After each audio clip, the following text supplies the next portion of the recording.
I would like to introduce. Okay, let's go. New Bedford's new online radio station. WNB1 Radio broadcasting live 24/7. All music genres. WNB1 Radio, your urban music link. Hey, what's up, New Bedford? I'm sitting here with my man Charlie Perry right now for another edition of Straight to the Point Sports. D-Con will be here momentarily, but we just wanted to start right on time. So here we are, man. A lot of news happening in the NFL last week, some college football. NBA preseason is in full swing right now. Season starts in a couple of weeks. And there's a little bit of other news, Major League Baseball playoffs that we'll touch upon as well. But Charlie, what caught your attention last week, man? There was a couple of close games, couple of surprises in the NFL. Well, I just, frustrated with my team. I got to start off with that first. And Patriots. And now, what we knew in the beginning of the season has definitely happened with Drake May, starting, which I think it's something that should have happened. Still not convinced that line has gotten better.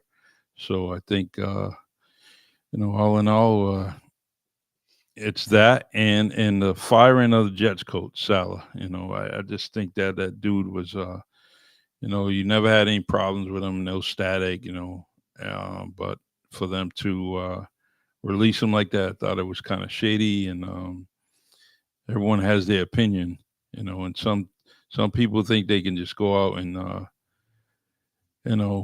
say what they want, but the other parts of the world can't say what they or express their personality or their expression. People in positions of power feel like they control the narrative. If you don't agree with their narrative, they're going to shut you down. Yeah. We saw that with Colin Kaepernick back with the taking the knee and all that stuff. And the people of power didn't like that because the armed forces were one of the NFL's biggest sponsors. And True. They felt like they offended them. The NFL pays the armed forces pay the NFL to be part of the NFL because we're the biggest audience. And the NFL wanted to protect their money.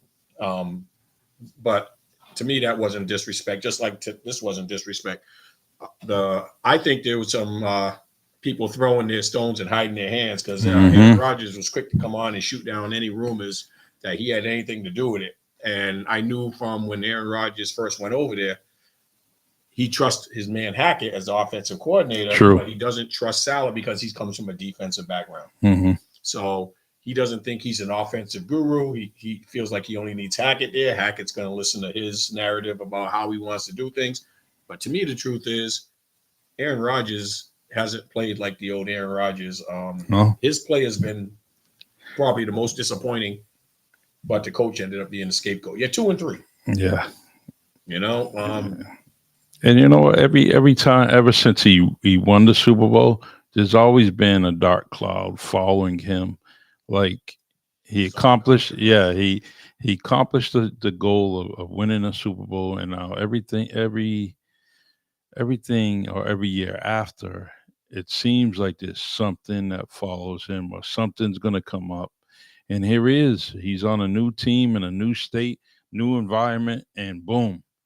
Now there's controversy about the coach and rumors that he was involved a little bit, and I think he was a lot more than a little involved. Yeah. I think he just right now the defensive coordinator got elevated to head coach. Yeah. He's not going to be an offensive guru. Yeah, it's just who's going to run the offense right now? Yeah.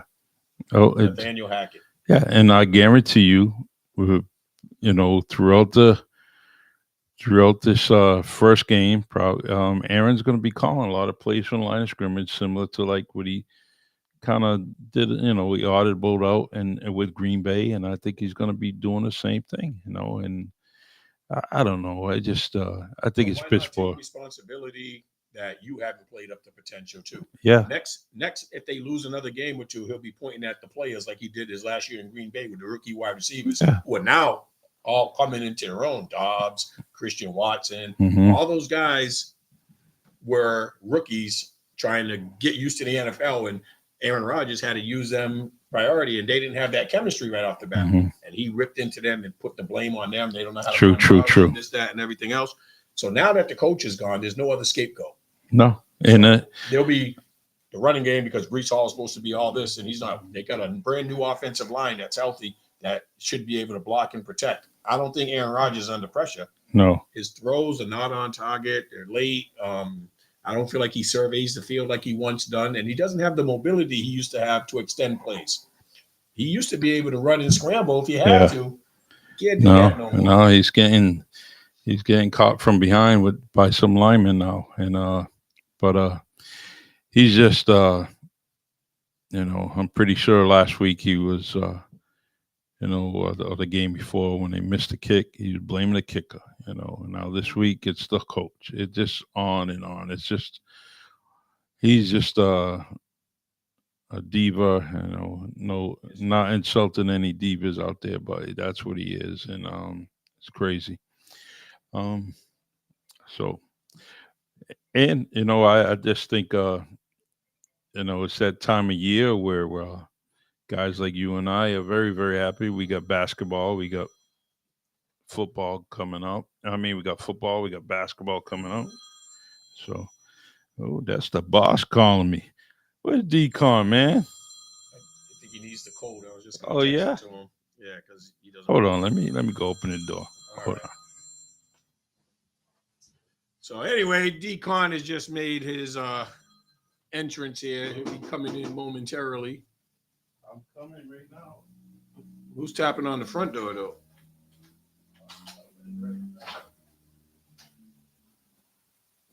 He doesn't know we've already gone on the air because it's after 6. So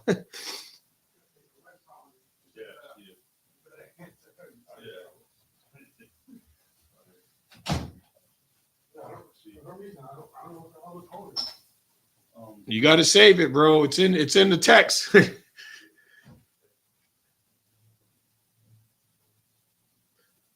All right. So anyway, Charlie just went to go let Derek in, but we were talking about the New York Jets situation. The rumors about what's really behind the slow start, but it's not that bad of a start. After 5 games, they're 2-3, and they're pulling the plug already. And I think there's more to it than just what Coach Saleh was doing or not doing. We were saying that we think, even though Aaron Rodgers came on and said that he had nothing to do with it, I think he played an issue. And I definitely don't believe that. you don't believe that he played an issue? No, I don't believe that he had nothing to do with Oh, it. I do. Yeah. No, I exactly. think he had a lot to do with it. Who's the offensive coordinator? What's their history? So he feels like he'll have a lot to say in how the offense goes. And on the way here, they switched offense coordinators. They changed it. Hackett? Yeah, he's not the play caller no more. So what's his role then? I don't know. Because I know they didn't get rid of him. Because No. guy. No, they didn't get rid of him, but they they changed the play caller. What's his name? Downing to call the plays. They demoted Hackett for Downing. Well, we'll have to find out. That's the first I'm hearing about it now. So I'm curious as to why they did that. Because if they got confidence in Hackett as a play caller, why make that change? You just changed the head coach, which means you pretty much were going to hand the keys over on offense to Hackett. Yeah. And then you hired a defensive coordinator to become the head coach. Well, he's not going to contribute nothing on the play calling. So that tells me the owner was it Woody Johnson? That he's not too confident with Nathaniel Hackett as the play caller. I don't know if you got into it or anything, but do you think the firing of Saleh had anything to do with the flag that he was wearing? Well, that's what we are just getting to right now, because we went with just the general, this is what they've told us, and then we were going to say we think there's hidden agendas. The first obvious thing was Aaron Rodgers behind it, because he was quick to come out and deny he had anything to do with it, and I don't believe that for 1 second. And then the second was what you just mentioned about him wearing the Lebanon flag. Yep. And you got to consider who he works for and who his boss is. And it looks like him being Muslim background. Yeah. It looks like, there's some dissension with, the Jewish community and the Muslim community. And, the owner drew a line in the sand. I really believe that had more of an issue to do than the supposed slow start. Because I blame Rodgers for the slow start. Yeah, without a doubt. He's ranked in the bottom half of the league. His stats are not there. He's late on throws. He can't scramble no more. I mean, it was too early to pull the plug. But My thing is with that Jets team, you have two good running backs, and you're not running the ball. I just don't understand that. Like, how are you not running the ball? And you spent all that money invested into the offensive line. So you have a very much improved offensive line, no injuries on offense, two good running backs, like you said, a nice little tight end, one good receiver, excellent wide receiver, and a decent one. Yeah. And Mike Williams. Mike Williams, always did his thing in for the Chargers in all these other years leading up to it. And the defense is playing the way they should be playing, better than average. But the defense can't score points for you. And So whose job is it? I'm waiting for one of those E, yeah. A, this ain't Green Bay, brother. So what I would like to have seen Rodgers take a little bit of accountability, saying we're off to a slow start. We all could be doing a little better. I'm not having the greatest season yet. We have the talent here in place, but instead he chooses to pick scapegoats. And I think he threw Salah under the bus. He's already blamed the kicker for missing a field goal in previous games. And now I think the next thing is if they lose this week or next week, it'll be Brees Hall's not doing what he should. Garrett Wilson's not as good as I thought it was. It'll be everybody except him. Of course. It's never him. Mike Kahn, what's going on? Saying they need the defensive end they traded for. Yes, I believe it. Hassan Reddick. But at the same time, he's not helping the offense. Yeah, he's not gonna score points. I think the defense is playing pretty good. They'd be even better with Hassan Reddick. But right now, they need to get it together on offense. Derek mentioned the play calling hasn't been what it should be. Nope. And if you remember, the current offensive coordinator, who is an Aaron Rodgers, guy, he had his chance to be the head guy in Denver, and he failed miserably. He showed he wasn't ready to lead a team or to run an offense or whatever the case is. But they're not going to point to him. Like their play calling has been very suspect. Right here saying Hackett will remain on the staff in an undisclosed role. Ulbrich said no titles will change, only roles, and also announced that he will remain the defense coordinator and will continue to call plays. He hopes to be involved in the offense in time, looking to infuse my personality in that unit. Yeah. Well, I think everything they need is there. The offense just has to. I mean, Garrett Wilson had his best game so far, but I felt like they featured him a little more.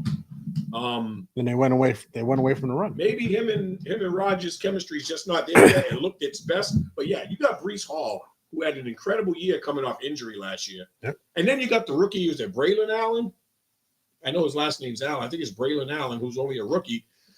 And he's doing very well as the change of pace guy, real explosive type runner. So they got a running game, but the balance between the running game and the passing game. Allen's a big body. Yes. Yeah, he's a big body. He gets. But he also has speed for a guy. Like I've seen the breakaway speed. I've seen him catch the ball out of the backfield. I didn't know who he was until this year when I just started seeing him getting in the games. Yeah. But we'll see what happens with that situation. But how much, since you brought it up, how much do you think, if any, was the Lebanese patch on Robert Saleh being Muslim and supporting Lebanon, like outwardly saying, I'm supporting my people? Yeah, I in my opinion, I think it has a tidbit to do with it. Because I don't think 2-3's reason to pull the plug. No, they were 0-5. And 2 and 3, and your quarterback's playing like crap. But you won't take accountability for that. I don't know. I don't know. Well, we're going to see what happens. But Charlie had brought up also the coming of Drake May with the Patriots. How do you see that going down? Because I know I got my opinion. Mm-hmm. I think they jumped the gun too quick. I think you need to keep rolling with the veteran, and because the Patriots are going to take their pounding regardless. Mm-hmm. They're not gonna Drake May's not going to come in and lead them to the AFC East championship. And how is he going to lead them? No offensive line, one of the worst in football, and they lost David Andrews, their best offensive lineman in the center. They can't run block. They can't pass protect. They have no explosive wide receivers. Ramondre Stevenson can get the job done, but if you're running behind a porous line, And he's getting beat up already. He's getting worn down already. Right. We're only going into game guess 5. who's going to start getting beat up after Ramondre? I don't think you throw your future out there right now No. when you can't protect him.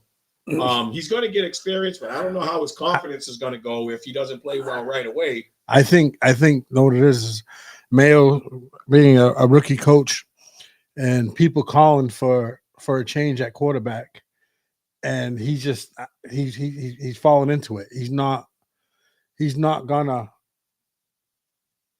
be the coach that he should be. You know what I mean? Instead of listening to the naysayers and the followers, do what you think is right, not throw in the rookie. But in all those other situations where the rookies are playing right away, They're different. especially Chicago and the Commanders, they built up the supporting cast first. Then they brought in their franchise quarterback. At least you're giving Jaden Daniels and Bo Williams. and They all Williams. they all got offensive lines. They got and they have receivers. yeah. I mean, Denver doesn't have great receivers, but they have enough. They have guys that can get. They have guys that are better than the Patriots. Right. And they got a stout defense behind. The Patriots do got a defense behind them, but I think you're putting Drake May in harm's way too early. And by the time you get him the offensive, I did line see that, next Brian. year, and you get him the weapons, he could be hurt. He could be recovering from injury. Yeah. You're going to take your lumps. If I'm the Patriots, as much as the fan base might not want to see it, I play for next year. You got a ton of cap money.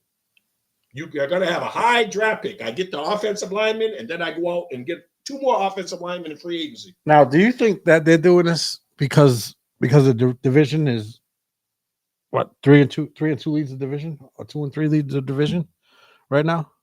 Well, I think there's 2 3-2 teams, and then the Jets are 2-3, and then the Patriots are 1-4, right? No, the Miami's not. Miami might have 2 wins, if that. I don't think Miami has more than 2 wins. So them and the Jets are 2-3. All right, let's see something. Well, I just, you invested a number 3 pick. The Pats are 1-4. Yep. The Jets are 2-3. The Bills are 3-2. Miami. Okay, so yeah, 2-2-3 teams, 1-3-2 team, and the Patriots. And I was surprised the Patriots got a win already. Miami is 2-3. Who they beat? Week 1 they beat somebody. I forgot who they beat, but they beat somebody week 1. The B Mags checking in. The Pats shouldn't rush the rookie. Nope. They are light years away. Exactly. That's right up the alley of what we're speaking on right now. They beat the Bengals. They beat the Bengals, who had no Jamar Chase. T. Higgins was hurt. They didn't have a running game. And, Cincinnati notoriously starts off slow. But all of us are in agreement that it's way too early. I think they're trying to appease the fan base, and everybody wants to see the number 3 pick play until he gets hurt. Yep. Then all these people who are screaming for him to play, they're gonna be calling for Mayo. They're gonna be calling for Mayo's Mayo's job. Why did you play him early? No, they're all screaming for him now. He has everybody in the stand screaming for him. Brissett has had the least amount of time to drop back in the whole league. And he's not a mobile quarterback, but at least he's a veteran that can probably read the defenses a little quicker. He's a physically big quarterback. Let him take the pound. I would have went to Milton before I went to May, because at least he's more athletic and he could probably run and make some plays running, but it's too early to play Drake May. It's just not worth the risk. You're setting him up for failure, and then you're going to be talking about he was a wasted pick when he can't make something happen with the tools he's given to play with. Not for nothing, it sounds like the last quarterback that they drafted too. Yeah, he had a bunch of nothing, no receivers. The line wasn't great. Mm-hmm. So I don't agree with that. And I see Mike Conn and B Mags going back and forth. I saw that too. Robert Saleh is guaranteed $20,000 a day for 2 years. For the next 2 years. 2 years. Which what he'll get to not coach. Yep. I think he'll get scooped up by another team. He was get another opportunity. At least do like Brian Flores. He'll get a defensive coordinator job. He's a great defensive coordinator. I'm sure. Yep. I hear I don't know how true it is, but I hear Aaron Glenn's a big candidate for the Jets job. Seeing that he's a Jets guy. Yep. So, we'll see what happens with the Patriots situation. B Mags just also added that Devontae Adams has informed the Jets. I did see that. I didn't see that. That if he gets traded to the Saints, Saints, which I'm surprised. He's going to retire. But Derek Carr is also out longer than we thought. They put him on injured reserve, and they're starting Spencer Rattler this week. So maybe he doesn't want to go there. Derek Carr ain't going to be starting for 4 weeks minimal. My thing is, like, he didn't have a great record with Derek Carr at the Raiders. They pulled him 3/4 of the way. They pulled him as a starter. Yeah. And they weren't ready to win right away with just him. But, he's like, you brought me here under false pretenses. I came here to play with my college quarterback. Yep. And then you pulled the wool from under my feet. And then they let him go. And then you got rid of him, and I'm stuck here, not wanting to be here without him. But now I keep hearing about the Ravens, and I think the Bills. Where do you think Devontae Adams' best choice to go? He wants to go somewhere where he wins. Who's the favorite to get him right now? Like we said last week, if he wants to win now, his best option is the Chiefs. They're not going to trade him in the division. I know. That's why I didn't mention it. But that's the funny thing. Like earlier today, I was listening to NFL radio, and they kept saying Devontae Adams' best fit would be with the Chargers. But why would they trade him to the Chargers? Yeah. That's just people giving their expert analysis. Yes, if they weren't a division foe, that those two teams might be good. Yeah. We know they're not going to trade him there. So to me, there's no need to discuss that because I'm not trying to help the teams in my division get better and make them harder to beat. So if he gets traded in the AFC, even though those two teams are prime candidates to meet up, the Raiders don't care about that. They're not. They'll challenge Kansas City. If they add Devontae Adams, I think Buffalo's the prime choice. He's already used to the weather conditions by playing in Green Bay. He's playing with a proven quarterback. B Mag said the Commanders. That's not They're in the mix. That's not a bad choice either. But I don't know if they're. I don't think they're ready. Playing better than expected right now. I don't think they're ready to win. Yeah, I don't think they're ready to win right now. They're doing good right now, but and I'm not gonna. And this is what I know. I sound like I'm beating a dead horse, but teams don't have the full video on Daniels yet. Right. And once they get divisional games, when they play him the second time around, once they get the full video on this guy, is he going to be the same? You know what I mean? Don't get me wrong. His numbers right now are outstanding. The kid's an athlete. He's an athlete. I take nothing away from him, but I think if he wants to win right away, Buffalo and Baltimore are on the doorstep of the AFC Championship every year. Yeah. They both want to break through to get to the Super Bowl. And I think with what happened with Stephon Diggs leaving, Josh Allen would utilize him best as a number one wide receiver. And I don't think he'd bring the prima donna personality that Stephon. He won't demand the ball. He'll want to be a big part of the offense. He'll be the number one, and he'll get you. But he has two nice tight ends. The number one, what's his name? Shaheed.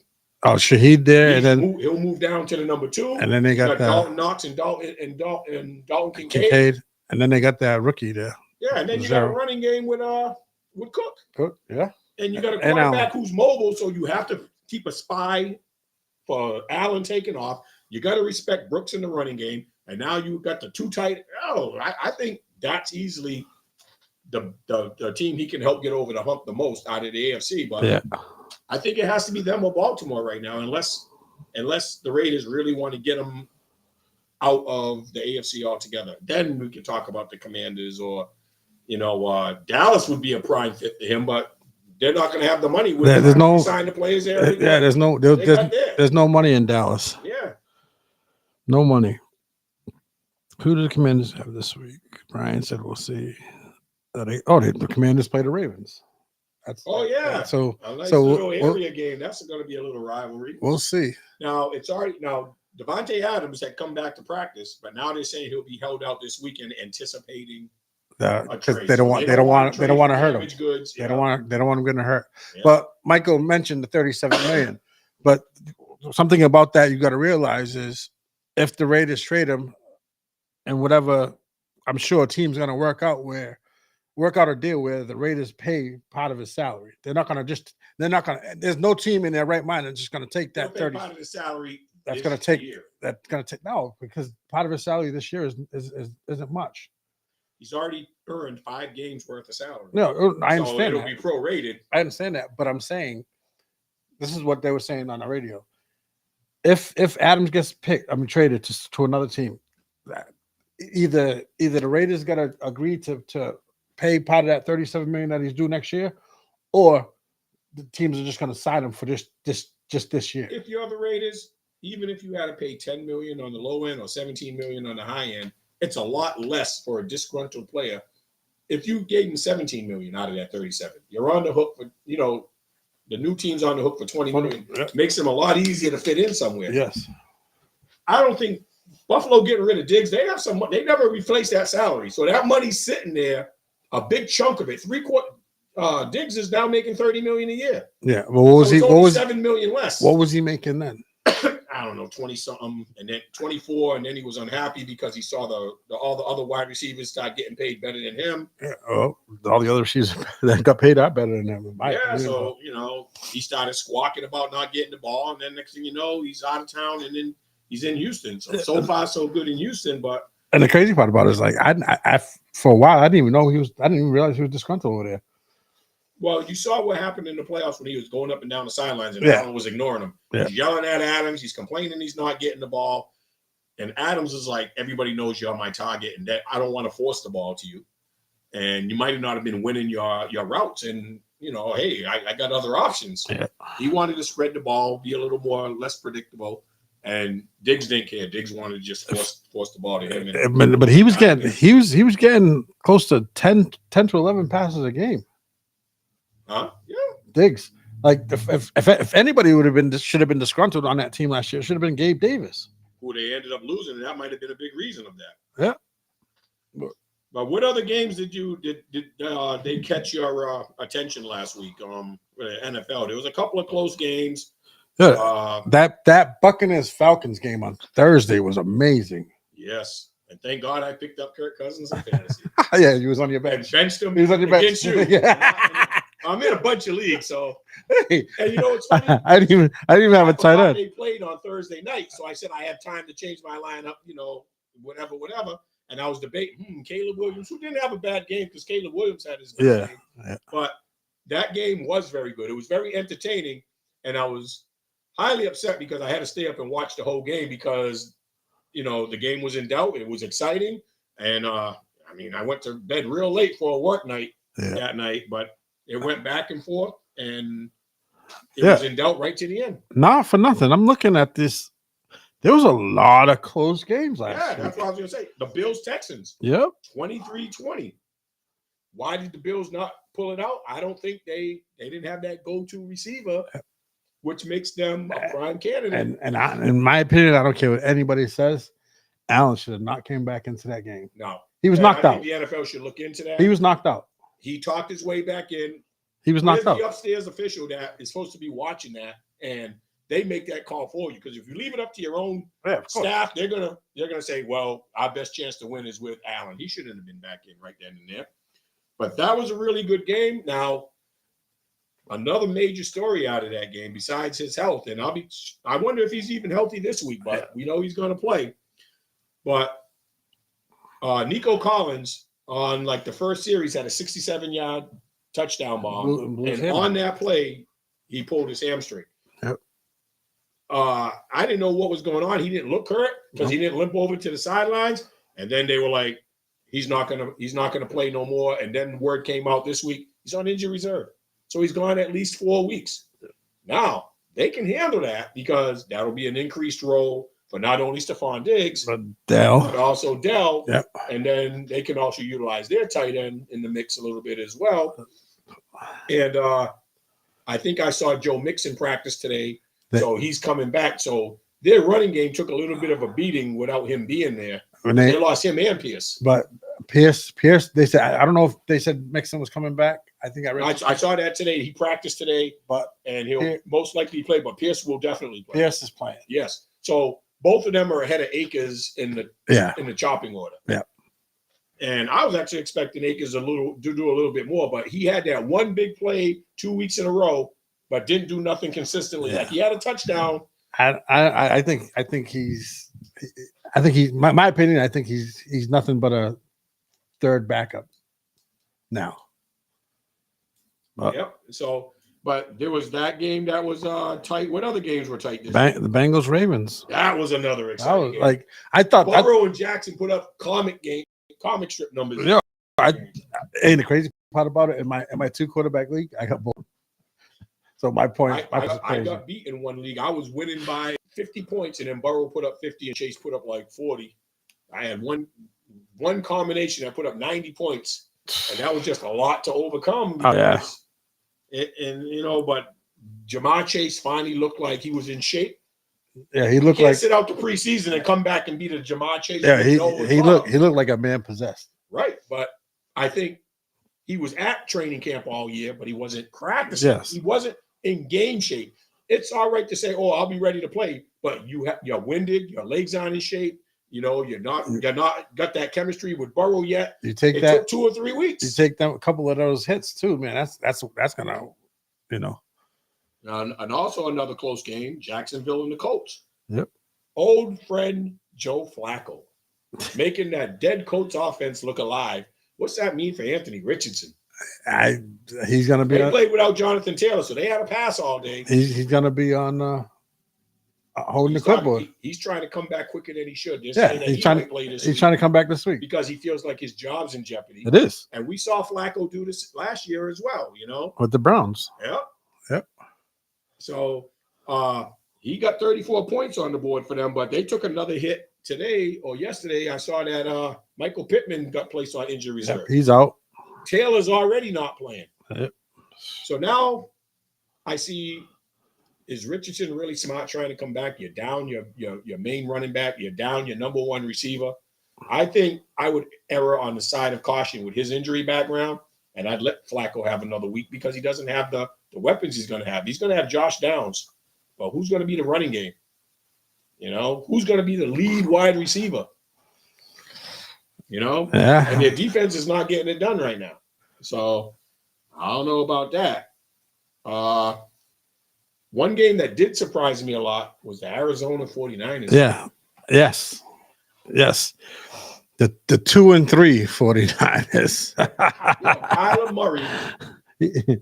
Kyler Murray is looking fully recovered from the injuries he suffered the first half of last year. He's looking like a leader. He had that, what was it, a 50, 55-yard run? Mighty Mouse, man. So now he's back to showing people he can run. I still think he has to get on the same page with Marvin Harrison. I'm expecting more from that combination, and we're seeing flashes of it, but we're not seeing consistency. McBride was hurt and just came back last week. He was used kind of sparingly. They didn't really use him a lot. They just eased him back in. But when McBride's up to full strength and they get that relationship going with McBride, Connor has been really, really tough as a running back, and I keep writing him off. I was about to say the same thing. Like I thought he was done 2 years ago when he left Pittsburgh. First year in Arizona, he did all right. I was like, but he ain't got no more in the tank. But that dude, he just keeps proving me wrong and obviously proving you wrong. Wait a minute, what's this? B-Mag? He called it.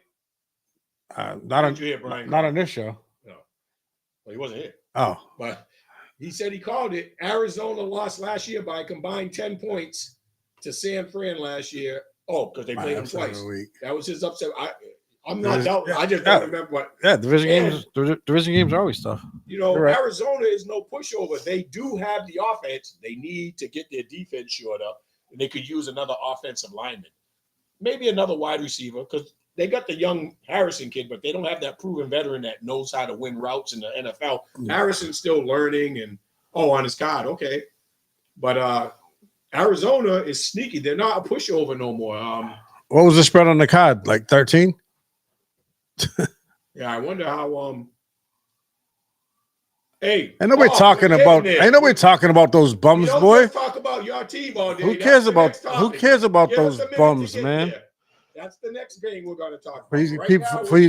For you people, For you people on the radio, Paul Moran is asking if we talked about the. Can't wait for us to get to the Cowboys. Yeah, Anytime hey. you chirps in, it's just the Cowboys. Hey, actually, yeah, we did talk about the Cowboys. We said they stink. But since we brought it up, what do we think about how the Cowboys Pittsburgh game? Because neither team impressed me. I know they had some weather conditions. But it wasn't that bad. Their defenses played all right. The weather conditions Their wasn't that offenses bad. were both stagnant. I'm not. I don't. Cowboys have zero running game. Now, is that because of the quality of the running backs or the injuries to the offensive line? Like, I think it has to do. It's a I think it has to do with both. Like, yeah. like Well, which one would you have to fix first? Because do you believe in Dowdell and who's the other Zeke? guys? Yeah, Zeke's not really. Zeke's not a Zeke. I don't Zeke's know. a stop gap guy right now. He's past his prime. I can see him on short yardage, first down situations. And goal line, but you can't depend on him no more. Hunter Lupecki. I don't know how you say it. I don't know. Like Rico Dowdell is 20 for 87. Zeke's Zeke That's only 4 yards a carry. yeah, 4.4. Zeke was only touched the ball 6 times he only ran the ball 6 times. 6 Mhm. times to 17 yards. And that dude Hunter, 2 carries to 6 yards. So I feel like Dallas's defense got it together that game. Yep. Pittsburgh's defense is always pretty much a tough deal to go against them anytime. But CD only had 5 catches. yeah, and I don't know why. I don't know why they weren't going to Lamb. We saw that 9 application on the sideline, but he wasn't going at Dak. He was saying, just throw it up high and let me go get it. 9 targets, 5 catches.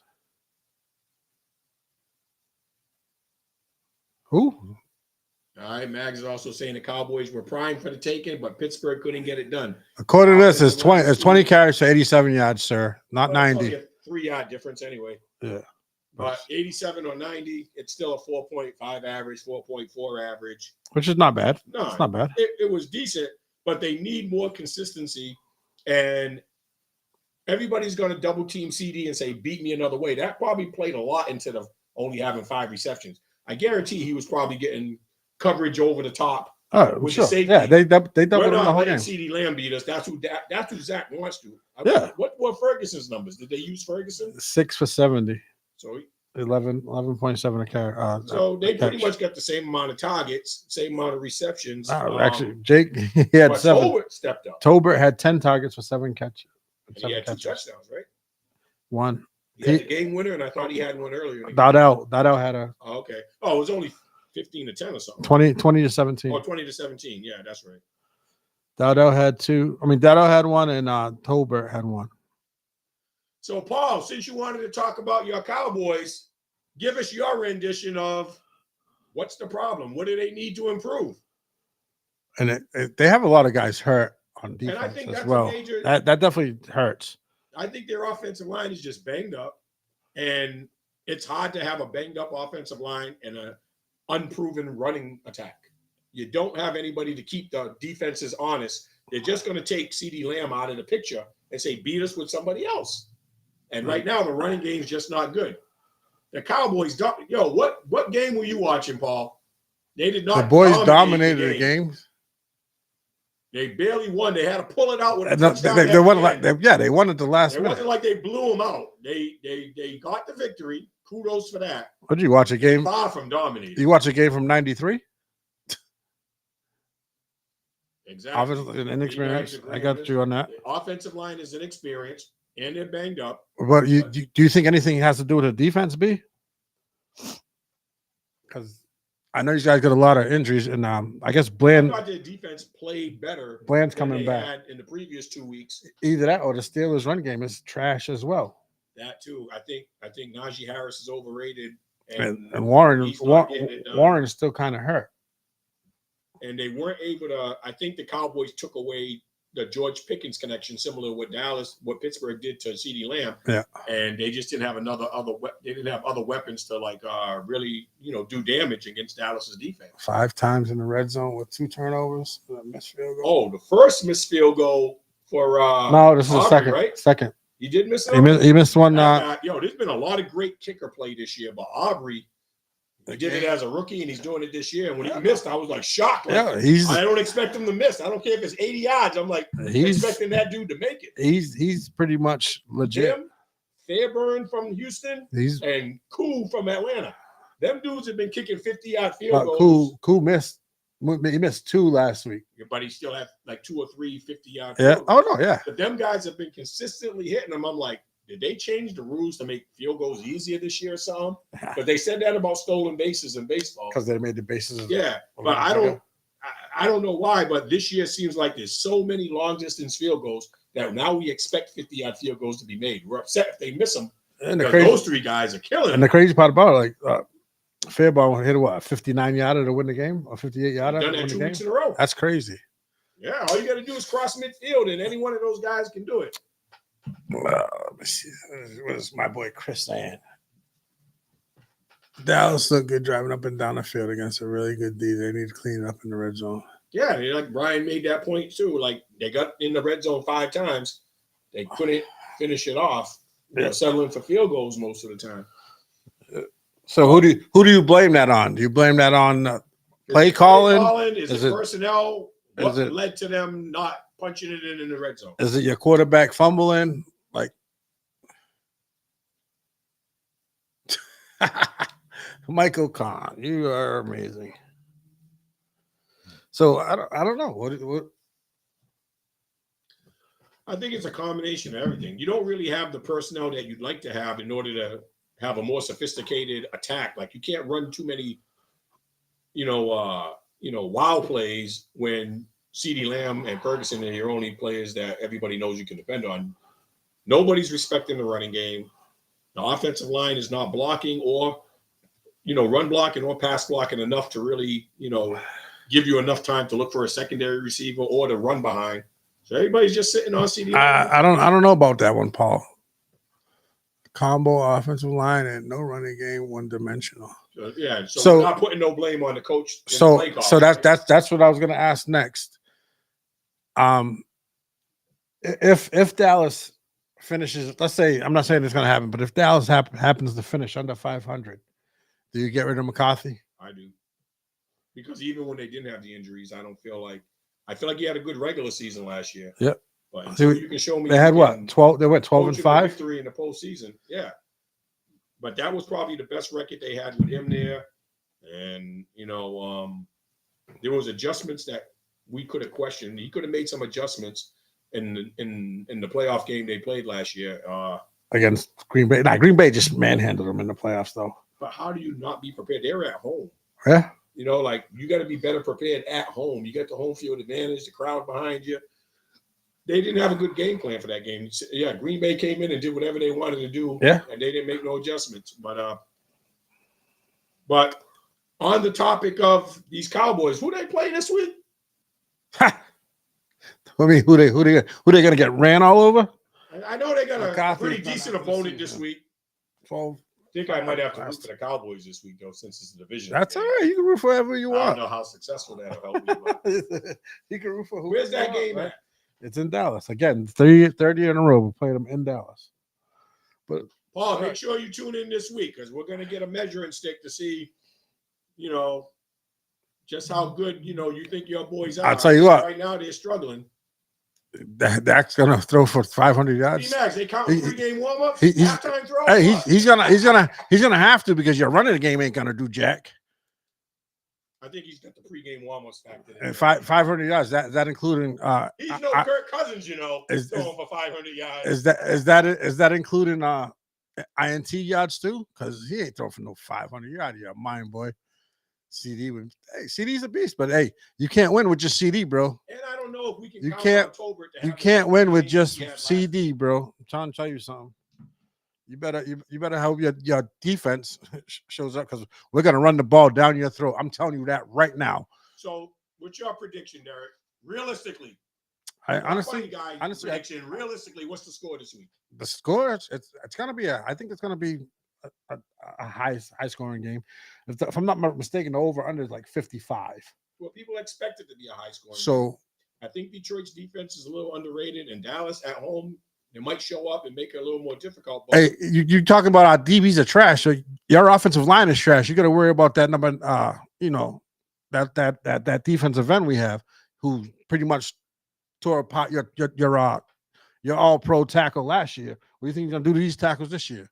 and one thing I'm concerned about in that game is what does Dallas's defense struggle with?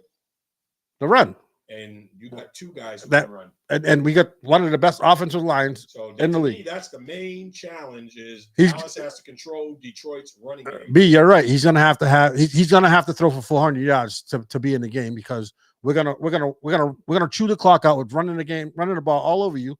And you even admitted it. Your defense sucks for the run. So, Saying that Hutchinson is not better than Watt. I- There's well, nobody better than Watt. but we'll see what happens, bro. We'll see what happens. we got two interior defensive linemen that get the job done as well. So what's your score? I You honestly, said it's going to be a lot of points, but how close? Or I say we win by at least 10. like high score, like 31-21 or, Yeah. or higher than that? Nah, probably mid 30s. Paul Miranda, what's your prediction on the Dallas game? And B Mag, since both of you are on, what's your Well, prediction for these games? Paul, why would I say that now? It's 3 years in a row we're playing in Dallas. So come on. Jerry, that's Jerry's word, right? But I'm going to say, similar to what you're saying, I'm going to say 35-24 Detroit. Sounds good. I just think Detroit's going to be able to score because we talked about their running game, but once that running game gets going, then you got Mr. St. Brown, Mr. Williams. Williams. 35-31, them boys. He's having off two good games. Paul, you're out of your mind, boy. Detroit by 7. They scored last because no pass rush. So, B-Mags, will it be a high-scoring game like Derek thinks? Like me and Derek both believe it's going to be a high-scoring game. Yeah, So both defenses- Are you talking 28-21 or even higher scoring than that? both defenses aren't stellar. You know what I mean? Not at all. So I think if Dallas can get CeeDee Lamb in single coverage or get more Ferguson involved and Tolbert can play like he did last week, but I think they're going to have to force feed CeeDee Lamb and Ferguson despite the coverage. I don't think we're gonna really worry about the run game. Yeah, that's the problem. So they'll be double teaming everybody that's played Dallas. Paul Miranda, your defense sucks. So what's your point? Like, we're gonna run all over you. I wish you were around here so you could watch the game with me, because I'll be all up in your. Ooh, let me stop. Let's go to a different, because All right, there's one other game I just wanted to discuss before we move on from football. Is one game that surprised me was the Kansas City Chiefs and Seattle game. Was it? No. No. They played Chiefs, they played New Orleans. Saints. I thought the Saints would put up more of a fight. Kyle didn't get hurt till later in the game, right? Yeah. So he was there the majority of the game, but that game ended up being 26-13. And a couple of weeks ago, before Rice got hurt, the wide receiver, and before Pacheco got hurt, everybody was all up and down about Travis Kelce doesn't look the same no more. You know, Pacheco goes out, Rice is out. All of a sudden, good old Travis Kelce looks like the old Travis Kelce. Everybody knew he was getting the ball, and nobody could stop him. But also, kudos to the way Kareem Hunt stepped in on short notice Yeah. and did a real damn good job with the running game. He's the one He that killed me, and he's the You one picked him that he's the one that helped me win that game. I had a chance to pick him up, and I did it because I said he won't be ready to play this fast, or And he the- probably won't hey, get that much feature. When I put in for him, I looked on the waiver wire. I'm like, yo, Steve's got a pick before me. He's gonna grab me. I'm not gonna I get him. passed on him thinking, But- it's going to take him another week. I need somebody that can help me this week. I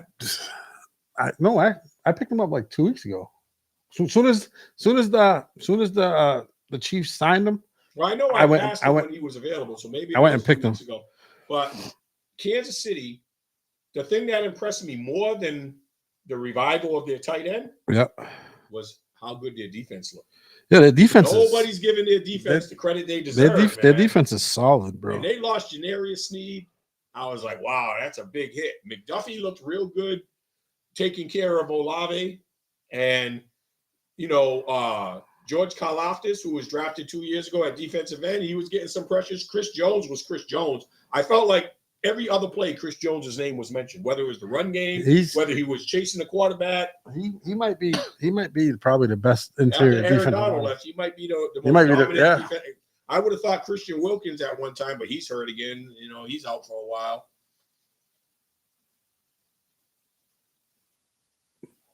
What? Oh, that's in fantasy, Brian's talking. I'm not He must playing be him. playing you. I'm not playing him. Oh, because in the Cowboys, what running backs are hurt? I don't know. I'm not playing him. I'm playing Paul. Oh, gee. So far, Paul's been having a decent year. Yeah, I don't know. I'm not playing you, Brian. I'm playing Paul.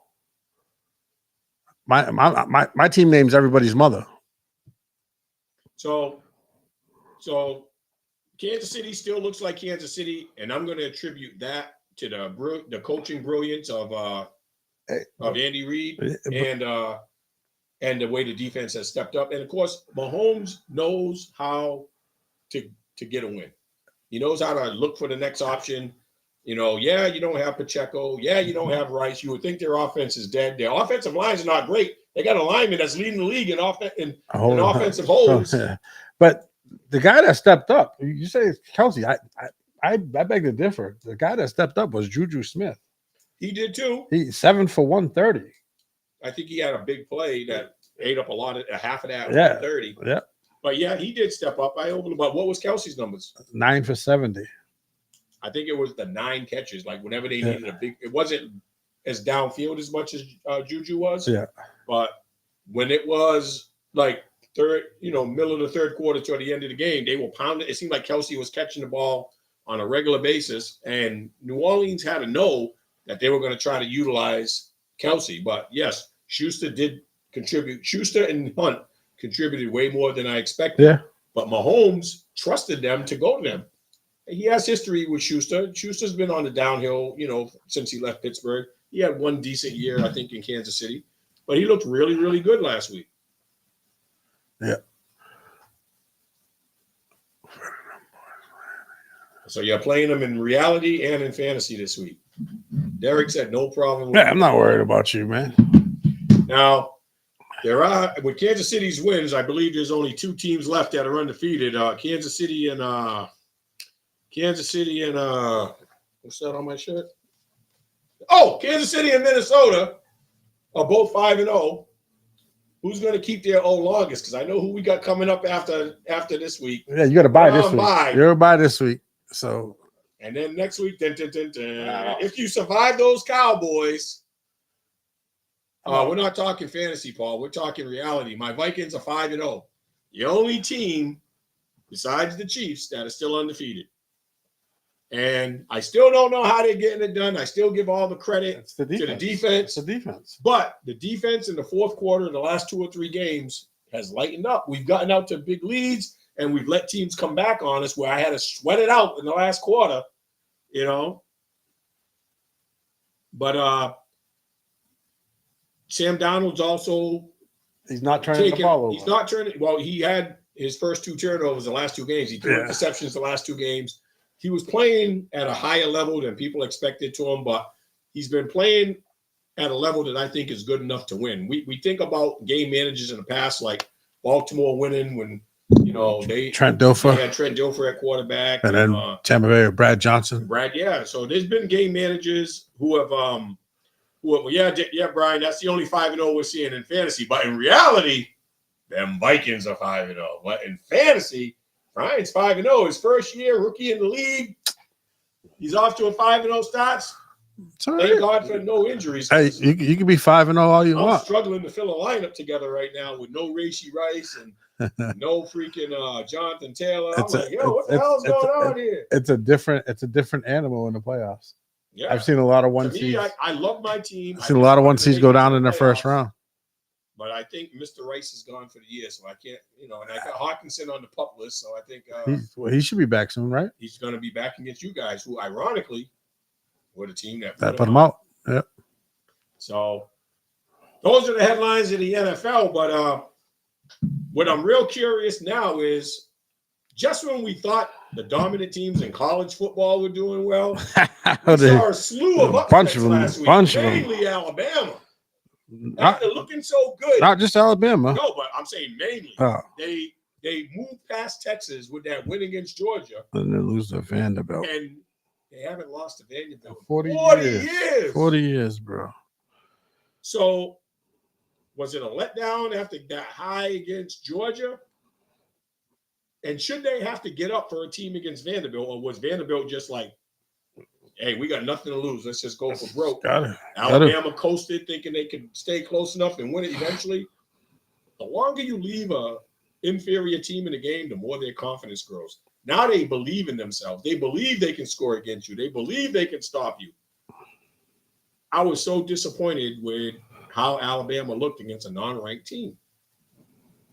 I didn't believe they should have jumped over Texas in the first place. No, Because Texas didn't lose. nope. They get their quarterback And- back this week too. Yeah, Quinn Ewers, that's going to be interesting. But Michigan also lost. And who else that was good? Tennessee. Tennessee lost. Oh, yeah. Yep. And I think there was one more team. And like USC. Who- USC lost. Who'd they lose to? Minnesota. Yeah. And Minnesota's not a top 25 team either. Nope. Welcome to the Big Ten schedule. One, I thought LSU lost, but maybe not. But I know 2, 3, there 4, was a number of top-ranked teams. I want to say 5 ranked teams lost. 6, 7, 8. 8 ranked teams lost. Because granted, Missouri lost to Texas A&M, but Texas A&M was ranked 25. They just got ranked last week, Yeah. And Missouri hadn't And they- lost yet. and they They put it got on. They put annihilated. they I put it watched on that game. 41 That was a 12 o'clock game. 41 to It 10. looked like they didn't even belong on the same field. Yeah. Who else? Alabama, Tennessee, Michigan, USC. You really put it on the coach, Ryan? I thought maybe he didn't have him prepared, I guess, because there's no way you lose to Vanderbilt. Yeah. And Paul Feinstein came out and was all over the new Alabama coach, saying this wouldn't have happened with Nick Saban there. There's no way you would have lost. To You Vanderbilt. would have lost to Vanderbilt. 40 years of Alabama teams never losing to Vanderbilt. Maybe they took it for granted, Yeah. you know. But They look past them. Who they there's a got? couple of good games this week, though. Who we got this week? I think LSU has a good game at 7 o'clock. Good game. 2 versus 3. Yes. 7:30. Ohio State versus Oregon. Yep. That's going to be a good one. Alabama got South Carolina. They only followed at number 7 too after that loss. You lose to a team that's You lost to a team that wasn't not even even close ranked. to being ranked.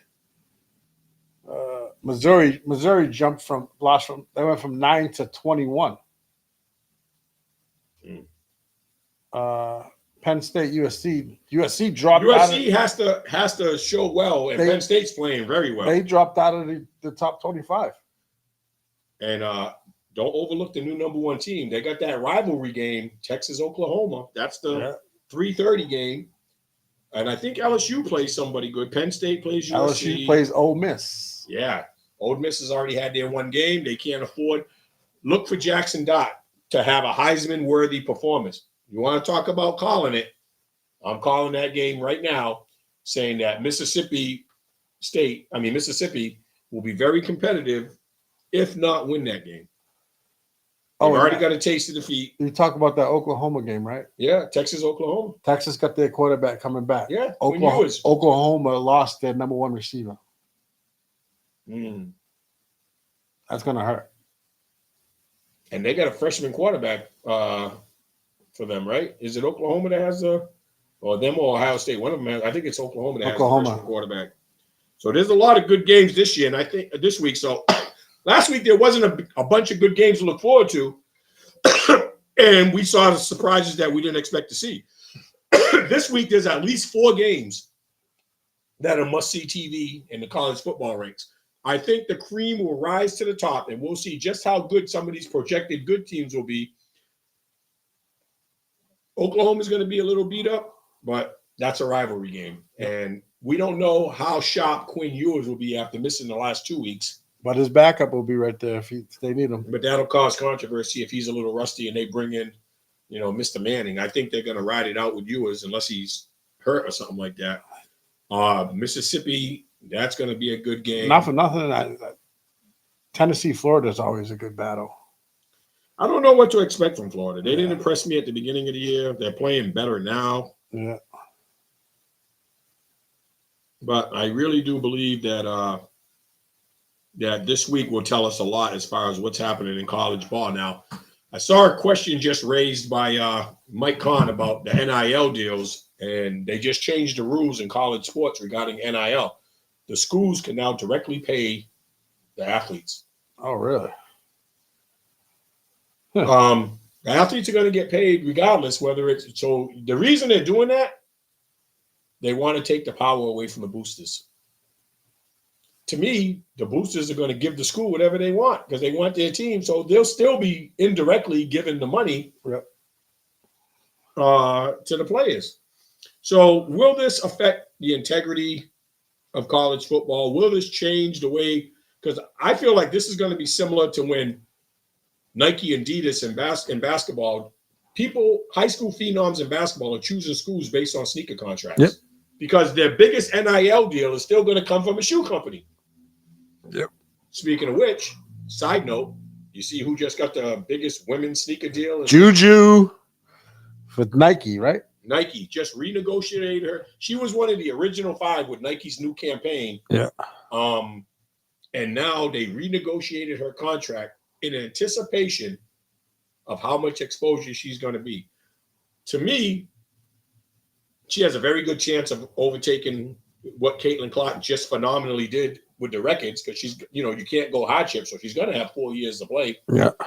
And unless there's an injury, the way the college game is changing, Caitlin Clark set the standard, but I think Juju's going to build on that, and she's going to at least equal, if not surpass, the numbers. The thing I think will be difficult is USC's now on the map, and she'll have a lot more help than Caitlin Clark had. So Caitlin Clark was the show at Iowa.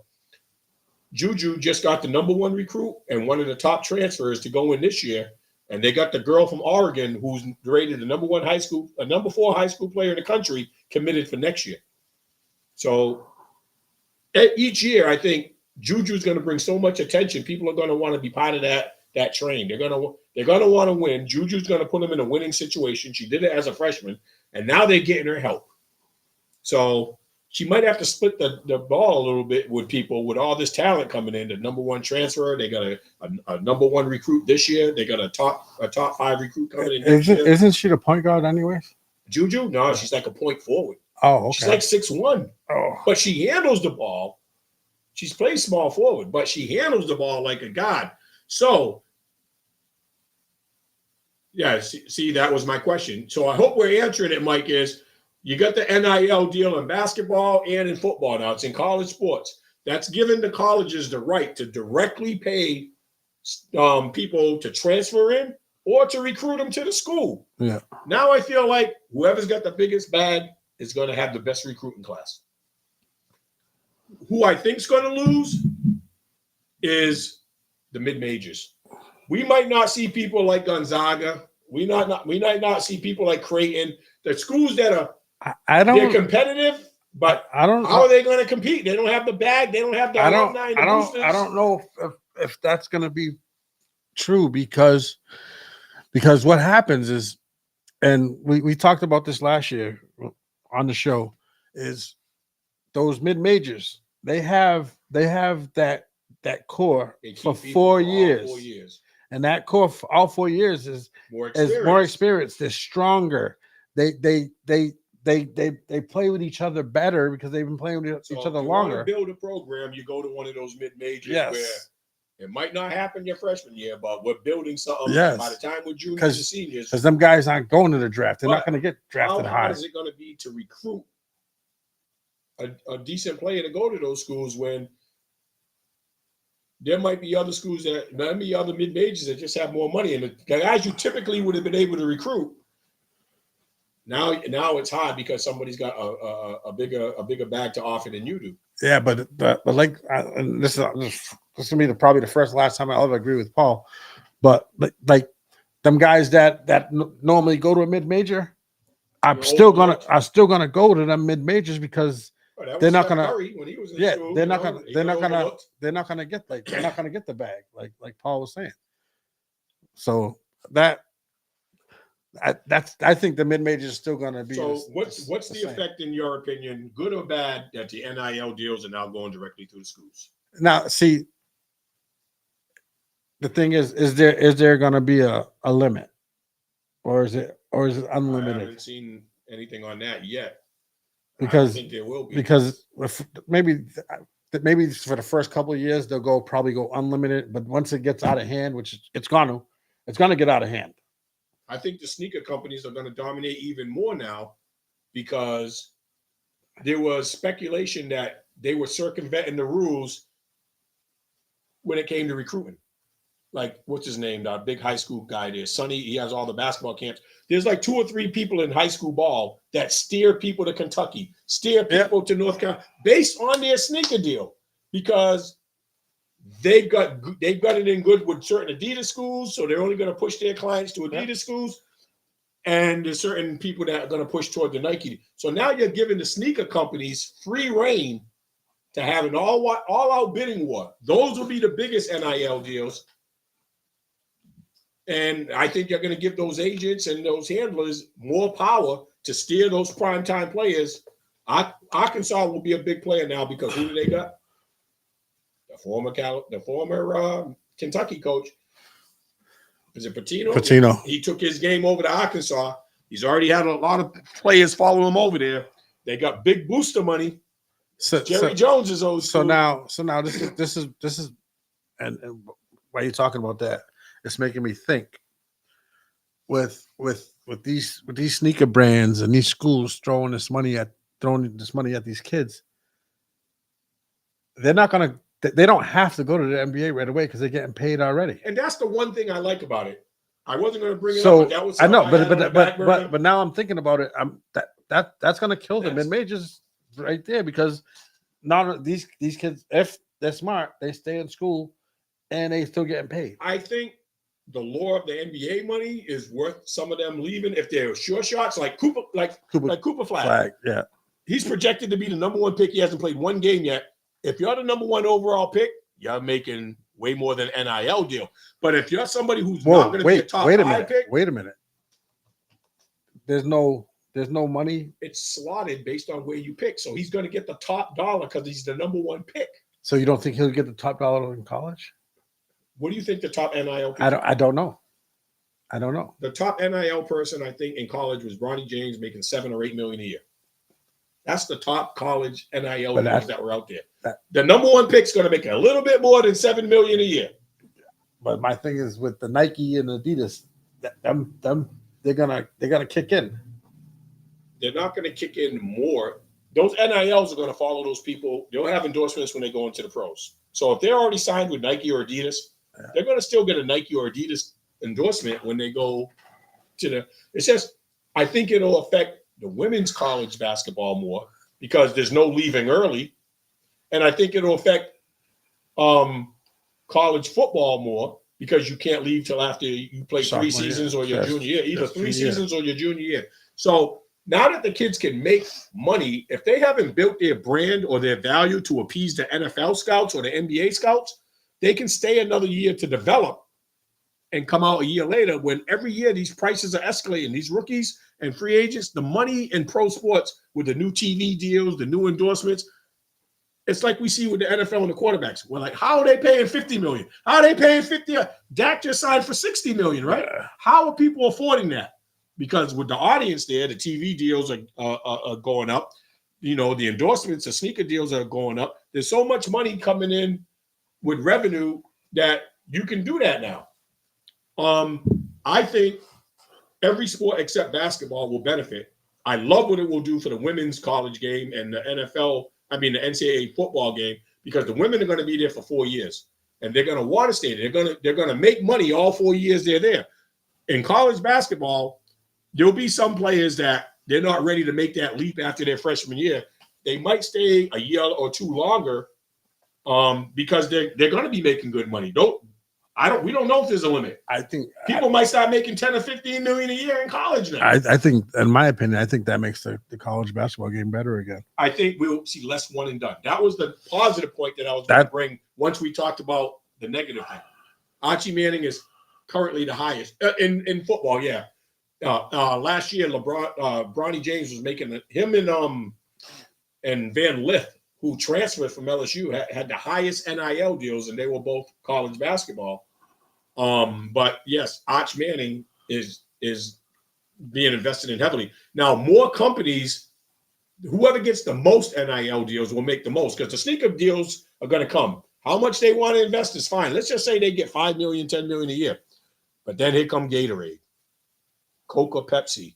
Anybody that wants a face for their brand, they're going to go out there and they're going to offer $3 and $4 million. When you add them all up, instead of people like Arch Manning or Bronny James making $8 to $10 million a year, they're going to start making more than $10 million a year, because there's more people that are going to offer NIL money, and the schools can negotiate directly. I think the schools will actively recruit companies to offer NIL deals, and boosters are going to have a play in that. Hey, we'll provide the school with this much money. Go secure an NIL deal with somebody. We're going to buy that recruit.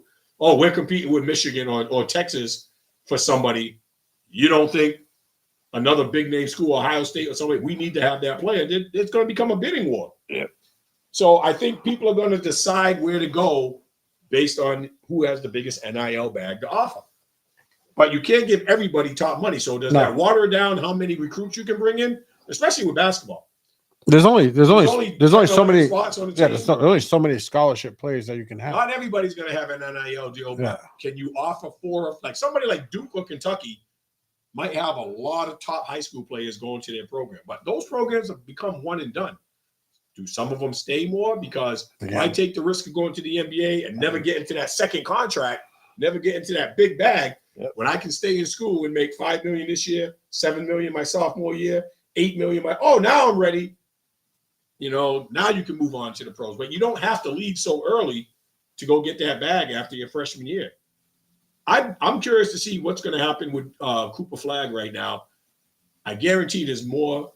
I think he's one of the highest paid NIL people right now for this upcoming year. And I guarantee that they're going to offer more money to him now because there's no limit on it. There's no regulation on it. Who doesn't want to get part of the Cooper Flagg promotion? Yeah, of course. He'll be selling cell phones. He'll be selling sneakers. He'll be selling athletic apparel. He'll be selling anything that appeals to the male audience. And he'll be the darling. He'll be the male version of Caitlin Clark this year. Without as a far doubt. as endorsements. Everybody wanted a piece of Caitlin Clark because she was the hottest thing in women's basketball. Cooper Flagg is going to be the hottest thing in men's basketball from all aspects I've seen. He's going to earn that. He's going to show people he is the number one college player this year. Everything they've had over the summer and his preseason, right now they're doing the college game is already started amping up their workouts. October 15th is the day they can have real practices. That's next week. Yeah. So right now they're having unorganized practices. So the head coach can't be there, but they're practicing. They're scrimmaging, other teams, under the radar stuff. But next week we're going to start seeing a lot more Cooper Flagg coverage because legally they'll be able to have exhibition games and we'll see what he can do. But the scrimmage games they're having inter-squad, blue versus white and all that stuff, he's dominating against everybody at Duke right now. I'm curious to see. Who did Paul say? Archie Manning? Arch Manning is the number one. That's false. In football. Yeah, Shedeur Standards. Shedeur makes more than Arch Manning. 5.1 total. Value at an astonishing 5.1 million, just 1.1 million less than the second and third place players on this list combined. It's also considerable 1.3 million a year ago.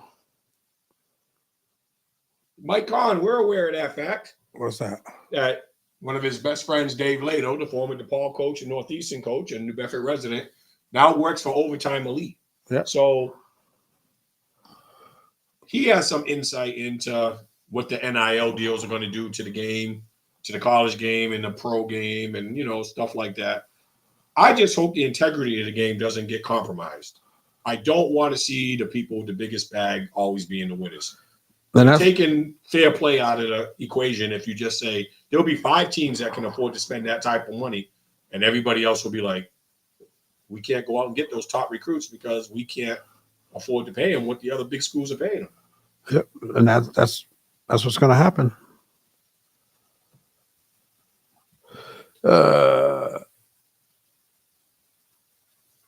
So it's gonna be interesting to see what happened. Wait a minute, sorry, he's the third behind the 2 guys. The wide receiver Travis Hunter's got big NIL money too. Yeah, I knew Shador did, and I'm surprised I didn't remember that. I knew he was up there, but I thought Arch Manning was the number 1 paid dude, and he doesn't even start. That's crazy. And Livy Dunn, an LSU gymnast. The women. Oh no, yeah. She gets 3.3 million. Yeah, she's the highest paid female athlete. She's not making more than Shador. Wait a minute, B-Mag said what already? That Shador Stevens was he said it tonight? I didn't see nothing about it. He said, unless he said it at the lighthouse. Yeah. I don't know when he said it, but unless it's in a previous comment that we missed or something. But Shador Stevens, Arch Manning, they're up there as far as college football. I don't know exactly what Cooper Flagg's current deal is. I know more people are coming at him with offers every day. Shador Stevens, 5.1 total. Yep. Livy Dunn, LSU, 4 million. So she's higher than some of the guys. Travis Hunter, 3.1. And then Arch Manning. Well, Travis and Arch both getting 3.1. All right. Just for kicks. Quinn Ewers, 2.2. Can you look up Cooper Flagg? Because I think somebody else just came to the table for Cooper Flagg, like 1 point something. So you add that to whatever he was already getting. But that might put him in the $3 million range, because I think he was at 1.9 already. And that's nice. Come in as a 17-year-old freshman, projected number 1 pick, and you can make that type of money as a 17-year-old freshman. Yeah, we'll turn 18 when the season's 1.4 million. That's his total, or that's the NIL valuation is 1.4 million. He's the top college basketball athlete and is ranked 7th in NIL 100. Flagg has the largest social media following. So, what's the date on it? I thought like in the last 2 days somebody else added money to his NIL deal. So if that's within if that article is dated the last 2 days, then that's including his new money.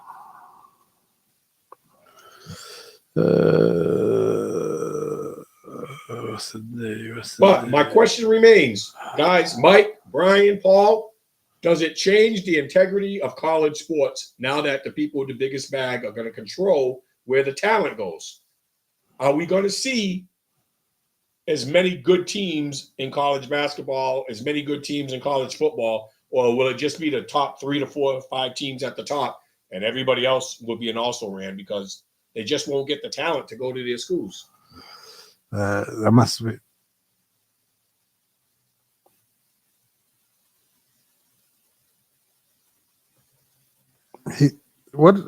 Duke is a Nike brand. Yes, they're a Nike school. Not Cooper Flagg. Cooper Flagg signed with New Balance. Wow. Does it say that Duke is definitely Duke freshman Cooper Flagg? No, that they're definitely a Nike school. I know North Carolina is a Nike school. I don't know if Duke is definitely Nike. Duke's the Nike school. All right. Paul, in terms of competition, don't make it more than what we're saying here. I know there's been some chicanery and foul play in college sports that's been going on for years. My problem is, will as many teams be able to compete on a competitive level with each other? In any given year, we might have 10 teams who are capable of winning the NCAA basketball tournament.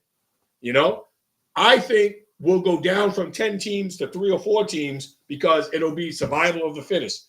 Some of those teams won't be able – you won't see a team like Houston be able to compete for the championship anymore because I consider them a mid-major, but that market's not going to be big enough to compete with the North Carolinas, the Kentuckys, the Dukes, the big schools with big bank. Texas is going to be one of the big. Their basketball program will get bigger because Texas has one of the most richest.